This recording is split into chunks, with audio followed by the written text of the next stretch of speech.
Iimbestigahan ng Senado ang gluta drip session ni Mariel Padilla sa loob ng Senado.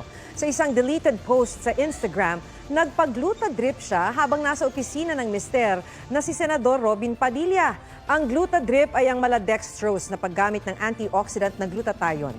Sabi ni Senate Committee on Ethics and Privileges Chairperson Senator Nancy Binay, kahit hindi miyembro ng Senado si Mariel, kailangan itong siliping mabuti dahil may kaugnayan niya ito sa integridad at reputasyon ng Senado pati sa kalusugan.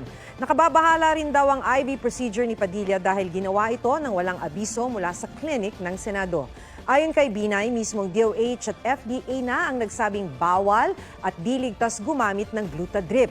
Sinusubukan pa ng GMA Integrated News na makuha ang panig ni Mariel. Natatawa naman sa issue ang asawa niyang si Senator Padilla, pero sa isang statement, humingi rin siya ng paumanhin kung may nakita man daw na masama sa post ng kanyang asawa. Wala raw itong intensyong mambastos. Di ko lang alam kung may mali po dyan sa ginawa po ni Mariel Padilla ha. Pero karamihan po sa mga nag-comment dyan ay talagang mali talaga kasi hindi nagpapaalam dyan sa Senado, dyan sa may mga clinic din yan, di ba?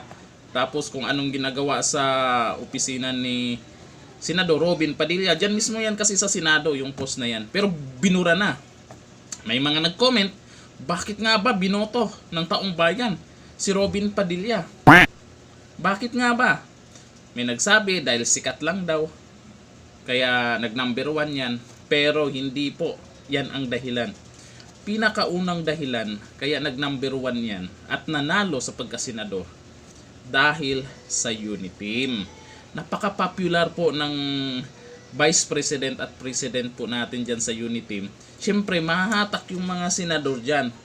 At isa pa, nalaman natin pagkatapos ng eleksyon, nagpasalamat siya sa mga Dilawans. Ibig sabihin, yung bumoto sa Uniteam, nakuha niya, at mga Dilawan, nakuha niya. Sino ba namang hindi mag-number 1? Diba? Yun lang po ang nakikita kong dahilan, kaya nanalo siya sa pagka-senador at nag-number 1 pa. Pero, sa tingin nyo, nagawa ba niya ang trabaho niya bilang senador? Comment tayo dyan. Hanggang dito na lang. Thank you. Bye-bye.